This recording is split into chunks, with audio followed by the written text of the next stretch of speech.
This program contains graphic violence and sexual content. Viewer discretion is advised. Fame. It can transform a small-town dreamer into a superstar. Some people make it, and others die trying, their dreams interrupted. One young woman moves from the Arizona desert to the Hollywood hills to find glory on the silver screen. She was all of the good things that would make a new actress get a part in a movie. Young, thin, blonde, a little mysterious. Action. She had a world of talent.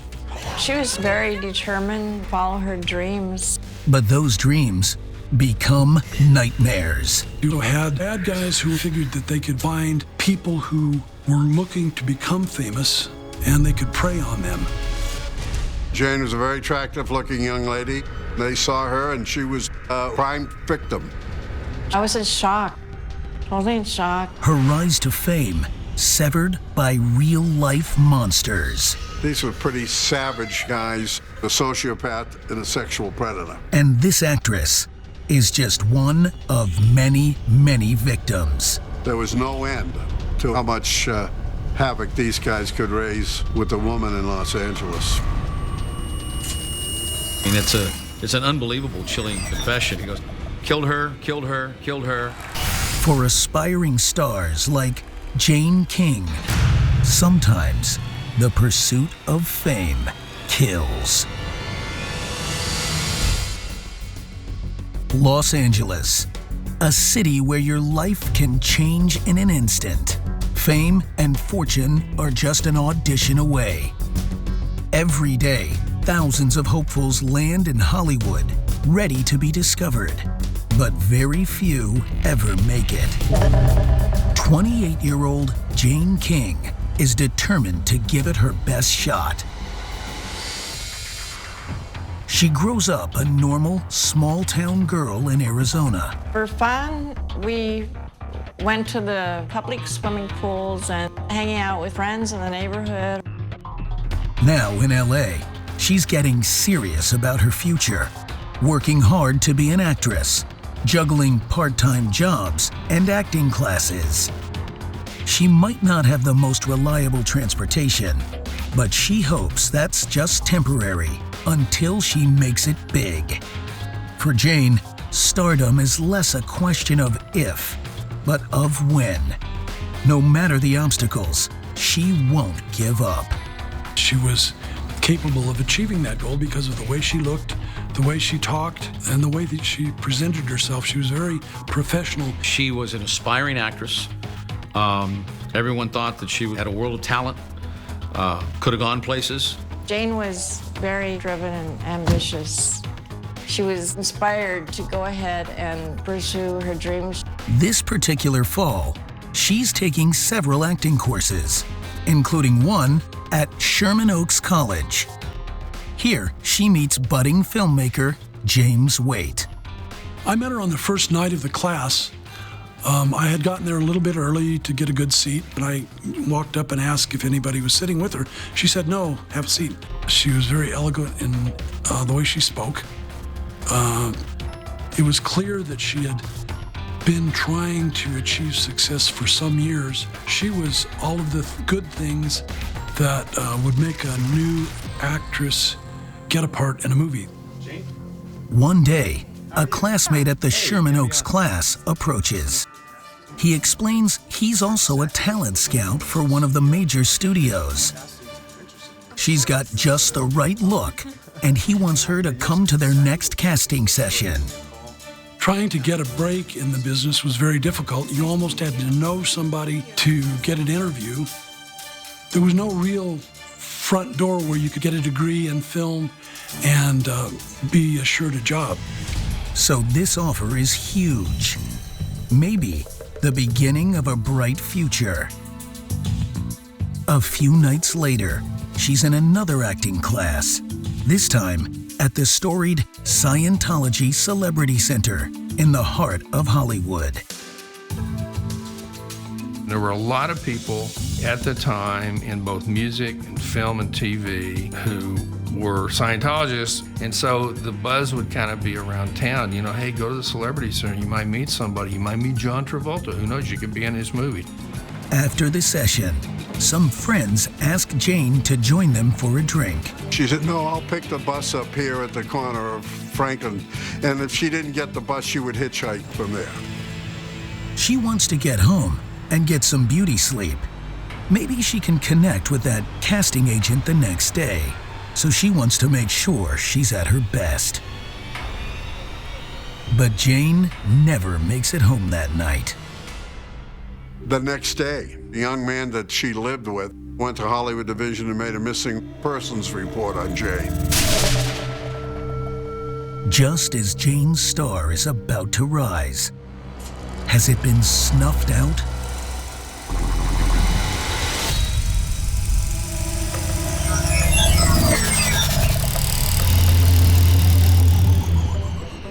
Jane's pathway toward fame begins in Arizona. After her parents' divorce, her mother moves Jane and her younger sister Judy to the suburbs of LA. It's a huge change, but the girls quickly fall for Tinseltown. My mother would take us on outings to the Hollywood area. We would go and look at the actresses, impressions on the sidewalk. I remember Marilyn Monroe, Elizabeth Taylor, Goldie Hawn, Carol Burnett. Seeing those stars on the Walk of Fame, Jane knows what she wants to be when she grows up. They're movie stars, and they were glamorous and beautiful. We were attracted because we wanted to have that kind of life. So Jane begins building it. She starts with a little celebrity styling. Jane and I were both fashion designers in our own right. We would design our own clothes, and we had fun with that. Wanting to show off her creations, she hits the town. We didn't have a vehicle. We hitchhiked. We were innocent teenagers. People weren't worried about it.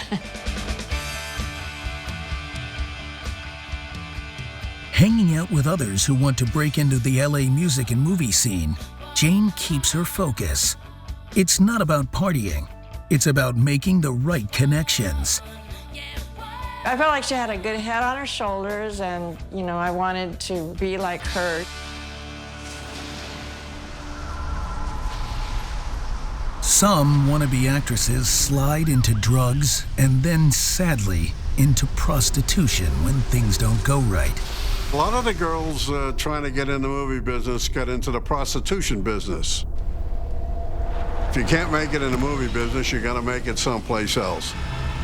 And if you pick up a drug habit along the way, those that are struggling to do that might have to do it for a living. Jane refuses to take that route. Smart and fun, she gains popularity in the LA social scene. Her bright personality getting her into exclusive places, backstage at concerts, private parties, in fancy hotels. We met a couple of rock groups. Eventually, she thought she was going to marry somebody that was in a rock band. Rumor has it, Jane even catches Mick Jagger's eye. She thought Mick Jagger was like her soulmate. She was just meant to be with Mick Jagger. But she wants to be more than just a groupie. She'll start by trying to model, but her main goal is to be an actress, a Hollywood star. Hollywood was something to be aspired to. When you were in a movie, people went and saw you and you were 30 feet high, man. You're on the silver screen. Getting to the silver screen is a slow and expensive process. Can you help me put this on? She moves into a tiny Hollywood apartment with a roommate. Thanks. Jane works several jobs to pay for acting classes and maybe meet the right people. She worked as a masseuse and restaurant work. People who came to Hollywood to be actresses or directors or screenwriters. They all had day jobs. You've probably heard the story of the actress working as a waitress and got discovered. Her first industry jobs are as a print model. She wanted to be a model really bad and got a good modeling job. Right away, photographers notice she's a natural in front of the camera. She starts booking better and better gigs, though not everyone turns out so well. Several photographers try to pressure her to show some skin. All right, now I need you to take a towel off. It was not a secret that there were bad things going on. It was something that you avoided if you weren't in the market for that kind of thing, and she wasn't. She knew something about the ropes that, people go through because they want something so bad. She will not let those things happen to her. But that doesn't keep her mom from worrying about her little girl on her own in the big city. She worried about the seedy possibilities of the Hollywood industry. It was quite obvious that you had to be careful when you were in Hollywood, because if you weren't careful, you could get into some really bad situations.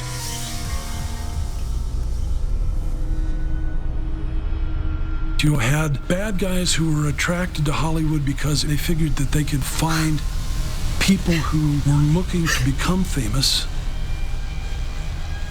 and they could prey on them. 28-year-old Jane King moves from small-town Arizona to big, bright Hollywood with dreams of becoming a famous actress like those she idolized when she was a kid. Goldie Hawn, Elizabeth Taylor, Marilyn Monroe. Like them, she hopes one day to have her own star on the Walk of Fame. She was very determined to follow her dreams. She was encouraged to be a model and then on to acting.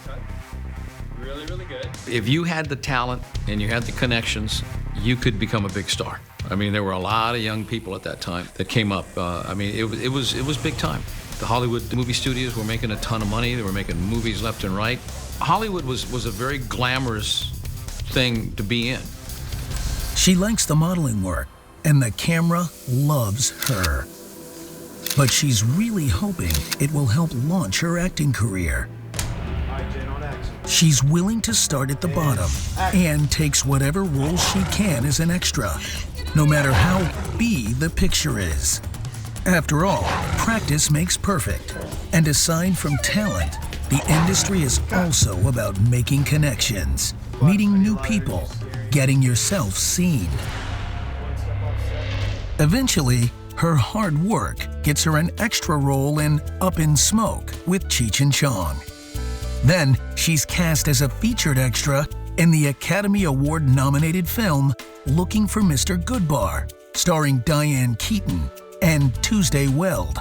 Keaton and Weld are just the type of actress Jane wants to be. But her small successes don't translate to her pocketbook, and money's tight. In a city addicted to cars, she can't even afford to keep one running. Moving from the background to center stage would mean more cash, but it'll take more connections to get there. So Jane tries to expand her network. Like many hopeful stars in Hollywood, she turns to the Los Angeles Scientology Celebrity Center for help making the big time. L. Ron Hubbard was the founder of it. He wrote many science fiction novels. He said, why don't I start a church, and I will call it Scientology. And it became a very large organization in Los Angeles. It had established enough of a reputation as a Hollywood cultural meeting place that people would actually get involved to network with Scientology people that had some success. You know, like John Travolta had it going on at the time, and he was kind of the big star of the moment. So it was quite the little nexus in Hollywood. You know, it's kind of cutting edge. It was something different. The Scientology Celebrity Center also offers acting classes, and Jane signs up right away. Maybe this is the place to be discovered. I remember Jane King standing in the lobby of the Celebrity Center. You know, she was young, thin, blonde, a little mysterious. She thinks of every angle in terms of getting famous, right down to her name. Her birth name is Evelyn King, but she doesn't think it's got a star quality to it. She decides to go by her middle name, Jane. Jane King, she thinks, sounds like a celebrity. Determined to make it, no matter how much hard work it takes, she also enrolls in acting classes at Sherman Oaks College. It's about the way you carry yourself, too. For $40 or $50, you could go and take a 10-week class that was 3 hours long, one night a week. And they would have A-list actors teaching the acting classes. The A-list ones like Michael Douglas, Robert De Niro. Robert De Niro talked about his work in the movie Taxi Driver. The thing that was interesting is you got to sit there and listen to them talk, and then you could ask questions and they would answer your questions. It's perfect for the always sociable Jane. She just wanted to make connections with people in the business and see if she could get a job interview to get a acting job, either as a bit player or a character actress. She knew that because she had not had any experience, she wouldn't be able to get a job as the star of a big budget movie. Her plan to network while learning seems to pay off when a classmate at the Sherman Oaks College course tells her about a casting possibility at one of the major studios. Actually, if you can just go ahead and give me a call anytime you have a chance, we'd love to see you stop by. He assures Jane she's got the look and the talent. Bye, thank you. James has a bad feeling about this guy. I told her that she should avoid him at all costs. She continued to talk to him during the classes or in the hall after class. It seems like everything is finally falling into place for Jane King.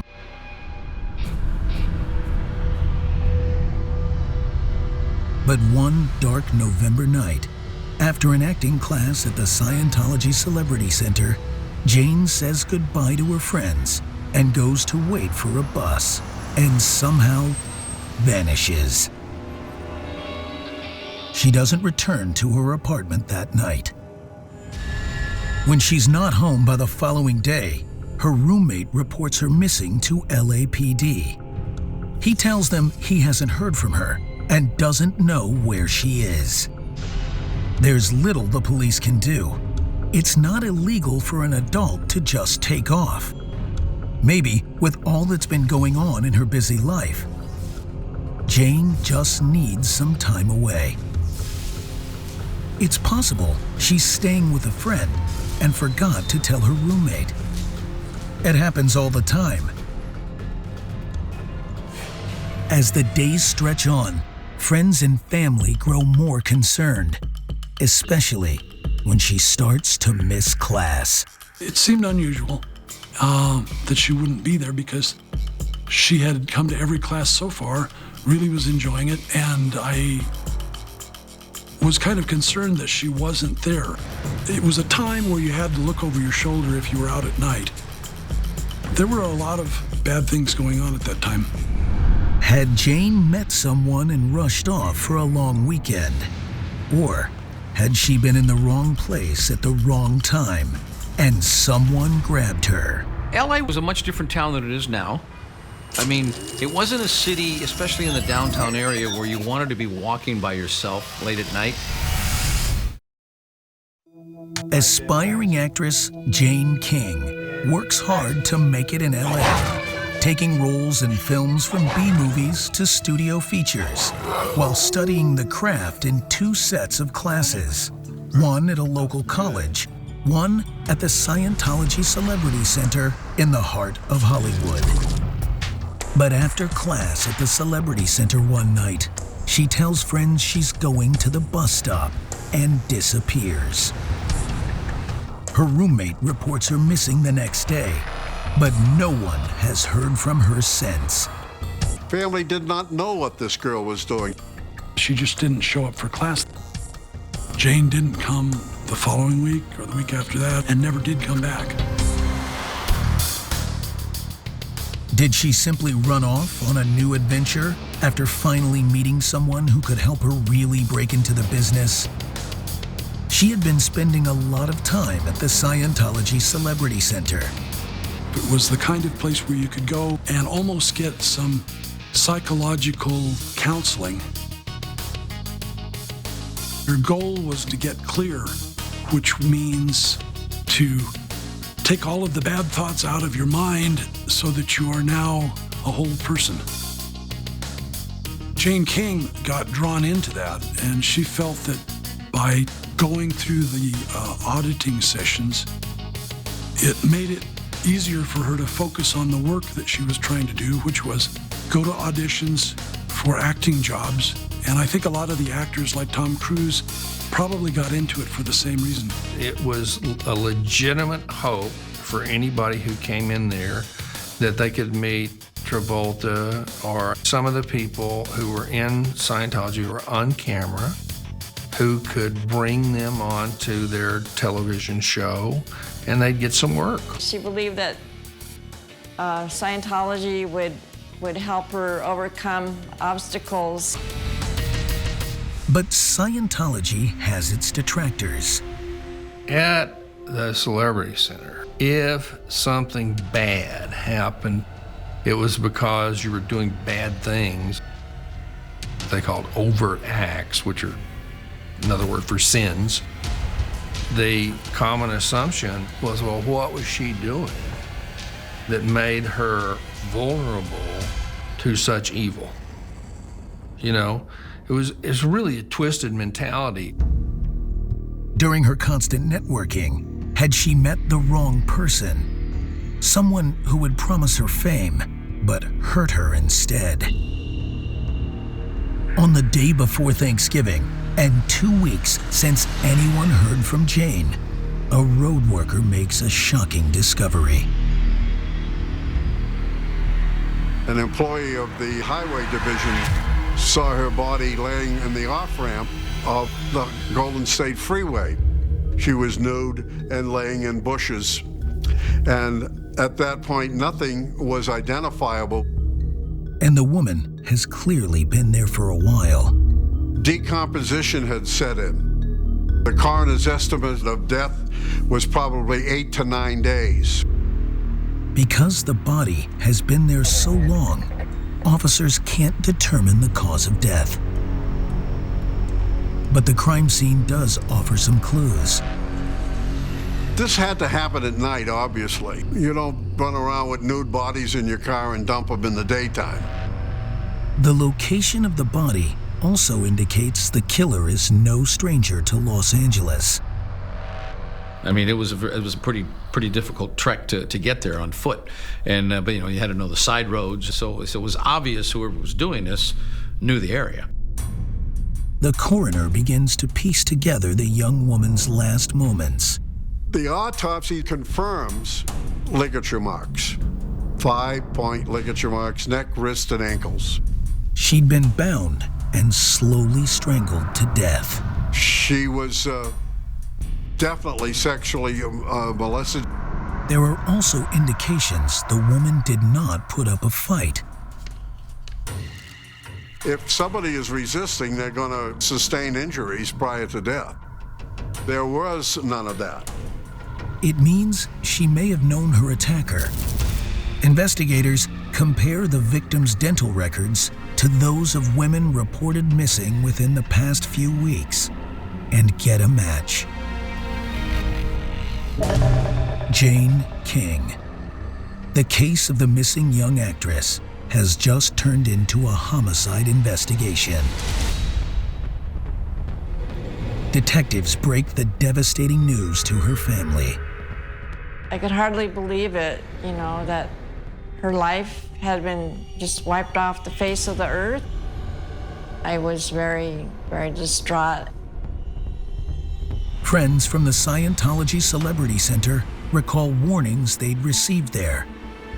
I took a class, it was an acting class, and Lucille Ball of I Love Lucy was the teacher.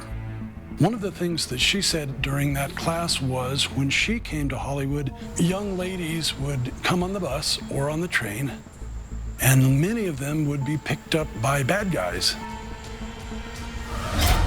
She said that is something that young ladies should watch out for. Now, one of their own has really been slain. There's this young, bright, pretty person, friendly enough, you know, and then boom, she's dead, grabbed in the dark, raped, you know, body thrown away, you know. What the hell is that? She was an actress trying to get her first job. She was a good person. She didn't deserve what happened to her. Who did these horrible things to Jane King? Investigators began digging into her life for answers. That's part of the investigator's job, is to develop suspects from friends and acquaintances, boyfriends, lovers. Given the evidence that she might have known her attacker, police start close to home. What about the roommate who first reported her missing? Maybe he was secretly obsessed with his beautiful roommate and attacked her. He could have filed the missing persons report to throw investigators off his trail. But a polygraph test clears him. He was definitely not a suspect. Didn't even have a sexual relation with her that we could establish. Police tried to retrace Jane's steps. She was last seen outside the Celebrity Center. Could someone from the Church of Scientology be involved? With new opportunities on the horizon, perhaps the budding young actress had decided to leave the controversial group. I think Jane had a mind of her own, and she wanted to express her independence and get away from there. She realized that wasn't for her. She had just left an acting class there. We did interview several people who were in that acting class at the Scientology Center, and none of those people had any reason to become focused of our investigation. What about someone from the more dangerous corners of Jane's life, from her days with the bands? We looked at the people that she hung around with, but none of them fit the bill of what we were looking for. Every avenue of investigation leads detectives to a dead end. While police continue to plumb Jane's past for clues, they recall that another woman's body was found just days earlier. Could both women have fallen prey to the same predator? You gotta make a conscious effort to be relaxing. When she moves to Hollywood, Jane King wants nothing more than to work hard and achieve her dream of becoming an actress. But after she leaves acting class at the Church of Scientology Celebrity Center, she goes missing. Until her nude body is found dumped along the side of a freeway off-ramp in the Hollywood Hills. LAPD detectives have ruled out close friends and family as suspects. Had someone taken advantage of Jane's trusting nature? She had a habit of accepting rides from strangers, and the police made a pretty big deal about that. In that era, people trusted a stranger to give you a ride sometime. It was very common for hitchhikers. It was very, very common to see young girls on the side of the road, even in the Hollywood area, you know, thumbing the ride and what have you. Investigators also suspect Jane might not be this killer's only victim. The body of a young woman had been found displayed in a similar manner on a hillside days earlier. She was nude and left in a bush area in the Highland Park area of Los Angeles. She was an art student who attended the College of Art and Design in Pasadena, California. Marks on the body are just like Jane's. You could see the 5-point ligature marks on her. It's a ligature mark around the neck, ligature marks about both wrists, and ligature marks around the ankles. That was one of the factors that started to connect the cases together. Investigators check other unsolved cases and uncover a real-life horror story. We got together with the Sheriff's Department and the Glendale Police Department and began viewing the evidence that they have, mainly the photographs of the victims. All the ligature marks were very prominent, and it indicated to us we've got a serial murder. The first victim, her body was placed nude in Forest Lawn area outside of Los Angeles. The second girl was abducted as her body was found in the LA County area. The third victim was found murdered and her body was dumped in the Glendale area. The terrifying truth: Jane King was the fourth victim in a serial murder case. She'd sacrificed, struggled to make it as an actress, and she was on the rise, only to be slain like the others and dumped on the roadside. Her body was not found till approximately 14 days later. In between that time, there were other victims, including a fifth young woman, as well as two girls, one 14, the other just 12 years old. The girls were last seen getting off their school bus and approaching a car.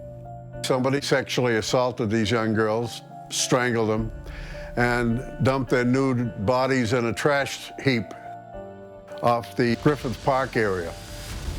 7 victims brutally murdered in less than a month, all left on Los Angeles hillsides. That's when we got together and formed a task force and began investigating, quote unquote, the Hillside Strangler. To this day, I don't know who coined that phrase, and it just came out of the newspapers. Hillside Strangler strikes again. That's how it happened. It was a major, major story. I mean, it seemed like the bodies were piling up and we just had no way of solving the crime. We had one reporter in particular who was assigned to the story every day. That's all he did. I mean, it was always the major story of the day. It was on every TV program, every night, in the headlines of the LA Times. We had to actually change the frequency of plainclothes unit radios so the media wouldn't pick up the locations we were going for interviews. We had to get our own frequency separate from all the frequencies for the LA Police Department. Otherwise, we would find ourselves going to conduct an interview and the media would be there before us. Jane King's horrified loved ones reel from the loss of the young actress with a bright future. Jane King could have gotten a job in the movie business doing big budget movies eventually if she'd had the chance. She had a beautiful heart and soul, and she was a light. She was a light into the world. A light now snuffed out. Who is luring young women in Hollywood to their deaths? A lot of the girls that came out here at that time to make it in the movies, were pretty vulnerable because, there were a lot of guys that were pseudo Hollywood agents, and they thought that, they had a line of gab. Hey, listen, if you come to me, I can set you up. The fear was real. This was really happening in their town, and there were a lot of young girls getting murdered and their nude bodies being dumped around town. So young girls were in a panic. Amidst the fear and the media circus, detectives look for any connection between their victims. They were all very attractive women. They all had some kind of desire to be a star in Hollywood. And they all were seen one minute and the next minute just gone, vanished. Now, there were a lot of girls attracted to the fame and fortune of Hollywood. A lot of girls are trying to be actresses, work as waitresses, but a lot of them got into prostitution. Not Jane King, of course, but several others who hadn't gone as far with their dreams. We had 3 of our victims that were prostitutes. Police have little to go on. There was very few clues left behind. Where were the clothes? Where did he take them? Where did he kill them? I mean, this was something that had never really kind of happened in Los Angeles before. Studying details of the crime scenes, investigators realize something that doubles the threat. This isn't the Hillside Strangler, but the Hillside Stranglers. There were 2 men working this because it took 2 men to position the bodies in certain places. Some of the bodies had to be lifted and placed. One guy couldn't have done this alone. A common trait among the victims' bodies gives police another good lead. None of the victims had any defense wounds on their body. It's very unusual in assault or rape cases where a victim hasn't fought back. And that led us to believe that maybe we're dealing with a power of authority in some shape or form. We believed they may have been policemen. A separate, very secret internal investigation launches to look into the terrifying possibility the killers might be LAPD. If Jane King had been approached by a cop after acting class, she surely would have gotten into the car with him. Then, on November 29th, just 6 days after the discovery of Jane's body, the Stranglers claim another victim. An 18-year-old kidnapped just outside her home. Lauren was across the street from her house when they abducted her from her vehicle and took her back to Bono's house. There they tortured her and sexually assaulted her, raped her, and dumped her nude body on Cliff Drive in Highland Park area. But this case is different. There was a witness to this abduction. An elderly lady saw 2 men. She originally thought they were police officers. It looked like a traffic stop. One of the men is tall and young with acne scars. The other is older and shorter with dark hair. Sadly, the description doesn't help prevent the 9th and 10th murders. Whoever killed actress Jane King just won't stop killing. Forensic evidence was not quite as advanced. We didn't have DNA. If we had DNA at that time, I'm sure we could have saved a couple of girls' lives. It was frustrating for everybody. Then, investigators get a surprising phone call. There was an actor in Los Angeles that claimed he was a Hillside Strangler. The actor's a big guy who lives in the Hollywood Hills, where several of the victims' bodies were found. He also seems to know a lot about the murders. They handcuffed him, brought him down, and we interviewed and talked to him and found out he didn't know anything about the murders. The actor was smoking PCP when he called police and admits he hallucinated the whole thing. There were a couple of nut jobs that would call police and would come in and say, hey, I know all about it, I did it, I was there. They'd ask a couple of pertinent questions. They say, nice try, but see you later. Suddenly, the killings end and the investigation grinds to a halt. There was always the apprehension that, where are they? Did they leave and are they killing somewhere else? I mean, there was somewhat of a little bit of a relief because the murders had stopped, but by the same token, you wanted some kind of finality to this. You wanted to know who. Jane King's family is left twisting in the wind, desperate to know who killed the young actress. Arizona native Jane King comes to Hollywood with one plan: to be a star. She models, takes several acting classes, and scores some film roles. But after leaving the Scientology Celebrity Center one night, she vanishes. LAPD detectives discover she's one of 10 victims of a murderous duo called the Hillside Stranglers. It seems the rising actress's killers might never be caught. A year goes by. Then, 1,200 miles away, in Bellingham, Washington, 2 college girls go missing.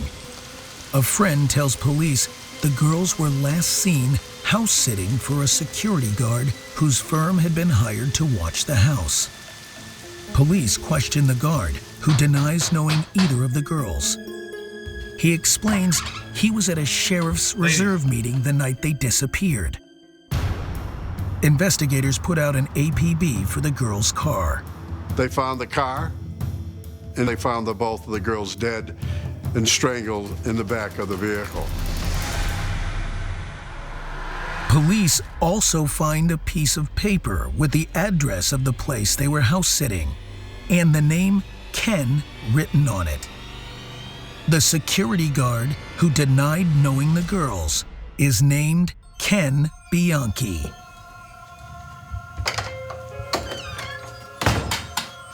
Forensic evidence, fingerprints, blood, everything connected Bianchi to the murder of those 2 girls. He's arrested and charged with murder. As investigators build their case, they discover Bianchi recently moved to Washington from Southern California. We were contacted by the Bellingham police, and they said, we got a guy from Los Angeles, and his name is Kenneth Bianchi, and his address is so-and-so. The address is next door to the Hillside Stranglers' 6th victim. The bells went off. Bang. We got a guy strangling 2 girls in Bellingham. We got a guy who lived next door to one of our victims in Los Angeles. And then it was easy connecting all the other dots. Is this one of the men who murdered Jane King? Detective Grogan goes to interrogate Bianchi. It's part of the worst things you have to do as a detective. Sometimes you got to sleep with the devil. Sometimes you make a guy an offer. They wanted to execute Bianchi in the state of Washington. California didn't have a death penalty at that time, so in the offer we made, you come down and tell us what happened in Los Angeles, and we will get the state of Washington to waive the death penalty. So he cooperated with us and said his partner was Angelo Bono, and gave us all the background, their relationship, where he lived. Angelo Bono is Bianchi's cousin. One owner in a upholstery shop, and he seemed to be a solid citizen in Glendale and what have you, and then his cousin Bianchi, the big, suave, sophisticated type of ladies' man, It was quite stunning. Bianchi says he and Bono abducted and assaulted all 10 victims together, including Jane King, but they took turns killing them. He murdered 5, Bono murdered 5. Oh, hey, guys. He says they tricked most of them into getting in their car by flashing a fake police badge. I mean, it's an unbelievable, chilling confession. I mean, you see him, and he's looking at these pictures, and I remember one part in particular. He goes, killed her, killed her, killed her. No, didn't do her. Did her. No, didn't do her. Describing what he did and how he did it, and just the coldness of it, like matter of fact, like it was, hey, I get up in the morning, I kill a woman, I strip her, I dump her on this hillside. It was just the matter-of-fact way in which he did it. Jane? Hey, how are you? According to James Waite, Bianchi met Jane King in acting class. You're exactly what we're looking for down at the studio. He tried to impress the beautiful actress by pretending to work for a big studio. You too. Have a nice day. Thank you. See you soon. Bye-bye. Ken Bianchi had showed me a stack of stationery that said Paramount Pictures across the top, that he was going to fill it out in a way that the page would confirm that he was a casting agent working for Paramount Pictures. Seriously, you just tell him that you're a casting agent, and you give him the sheet of paper. And he was going to use that introduction to get girls, whatever that meant. He told me that he was going to give it to Jane King. And he'll do anything. And I thought to myself, no, you're not. I went up to where Jane was sitting. I told her that she should not believe him, that she should avoid him at all costs. Whatever I told her just didn't sink in, I guess. And in retrospect, I should have made a much bigger deal of it than I did.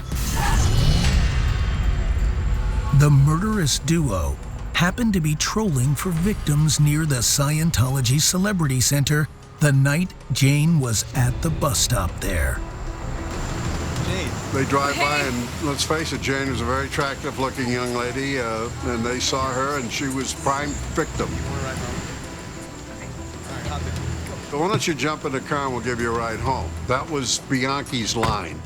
Now, once she's in the car, Bianchi strangled her. He didn't knock her unconscious at that time, but sufficiently enough and put handcuffs on her and took her to Bono's house.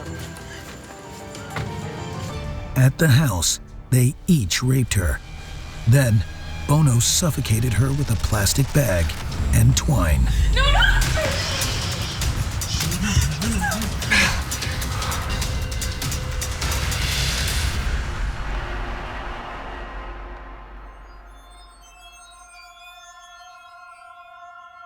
This one still sticks with me, of how cold and callous a human being could be.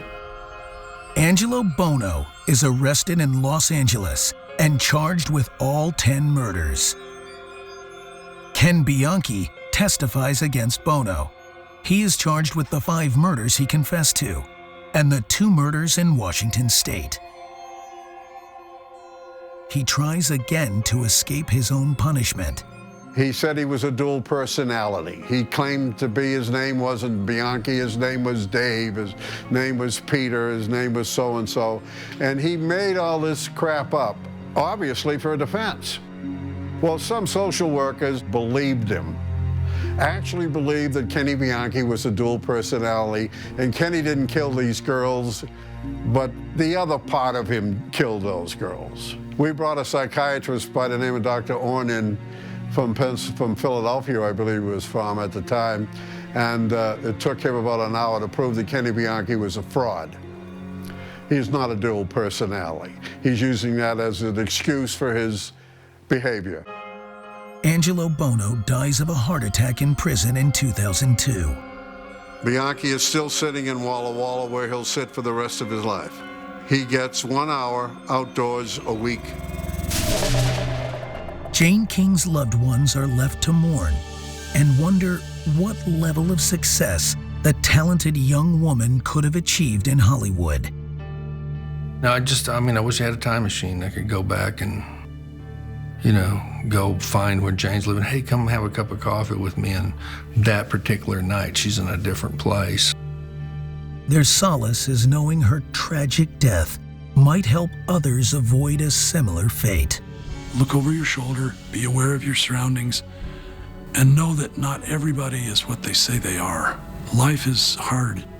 You gotta watch out for yourself. She's still a beacon, a warning beacon in a different way. Her light morphed into the warning light.